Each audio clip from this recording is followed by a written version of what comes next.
안녕하세요. 조용표입니다. 지난 영상에서는 잠들기 전 30분 공부법에 대해서 알아보았는데요. 지난 영상을 아직 못 보셨다면 지난 영상을 먼저 시청하시고 이번 영상을 보시는 것이 더 좋을 것 같습니다. 이번 영상에서는 잠들기 전 30분 공부법의 효과를 극대화시킬 수 있는 아침 5분 공부법에 대해서 알아보도록 하겠습니다. 대부분의 사람들은 아침 시간을 항상 바쁘게 보냅니다. 조금이라도 더 자려고 뭉구적거리다가 마지못해 잠자리에서 일어나 정신없이 일과 준비를 시작합니다. 그런데 아침 시간이 중요하다는 걸 혹시 알고 계시나요? 아침에 정신없이 하루를 시작하면 하루 종일 정신없게 보낼 가능성이 높습니다. 그러나 아침 시간을 잘 활용하면 공부나 일의 효과를 극대화할 수 있습니다. 그래서 이번에 알려드릴 공부법은 아침 5분이라는 짧은 시간을 통해 공부의 효과를 높여주는 아침 5분 공부법입니다. 혹시 단기 기억과 장기 기억이라는 용어를 들어보신 적이 있으신가요? 단기 기억이란 우리가 공부를 하거나 일을 처리할 때 집중하는 정보를 처리하는 곳을 말합니다. 단기 기억 정보들을 반복적으로 학습하게 되면 장기 기억으로 전달된다고 하는데요. 장기 기억에 저장된 정보는 길게는 무한대에 가까운 시간 동안 저장될 수 있다고 합니다. 애킨슨 슈프린의 중다 기억 모형이라는 이론에 따르면 우리의 기억 체계는 여러 개의 기억 저장소로 이루어진 중다 저장소로 구성되어 있다고 합니다. 이 모형에 따르면 기억은 세 구조로 구성되어 있다고 하는데요. 첫째는 바로 감각기억입니다. 감각기억은 시각이나 청각 등을 통해 들어온 정보를 1초나 2초 정도 아주 짧게 저장하는 공간이라고 합니다.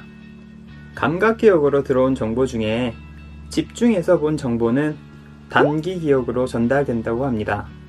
둘째가 바로 단기 기억인데요. 앞에서 말씀드린 것처럼 단기 기억으로 들어온 정보를 반복적으로 학습하게 되면 장기 기억으로 전달된다고 합니다. 셋째가 바로 장기 기억입니다. 장기 기억으로 전달되면 짧게는 몇 분에서 길게는 수십 년 동안 기억이 지속될 수 있다고 합니다. 그래서 우리가 공부를 할 때 공부하는 내용에 집중하게 되면 정보가 감각 기억에서 단기 기억으로 전달되는데요. 이 정보들을 복습을 통해 반복적으로 학습하게 되면 단기 기억의 정보들이 장기 기억으로 전달된다고 합니다. 잠들기 전 30분 공부법과 아침 5분 공부법이 중요한 이유는 바로 반복 때문입니다. 잠들기 전에 30분 동안 공부한 내용을 아침에 일어나서 5분만 다시 살펴봄으로써 쉽게 복습을 할 수 있습니다.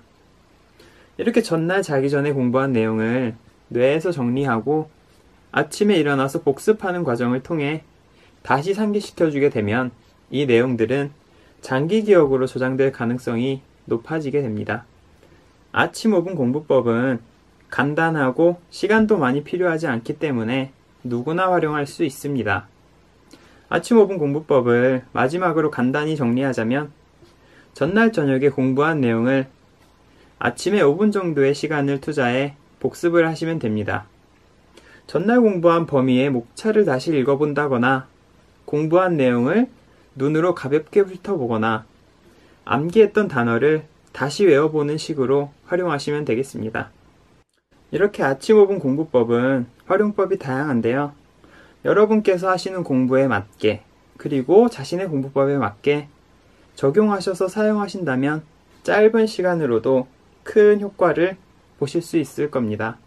지금까지 아침 5분 공부법에 대해서 알아보았는데요. 방법은 정말 누구나 할 수 있을 만큼 간단합니다. 분명 효과도 있겠지만 행동으로 옮기지 않는다면 결국은 쓸모없는 공부법이 되고 맙니다. 열심히 활용하셔서 아침에 당연히 거치는 습관으로 만드시기 바라겠습니다.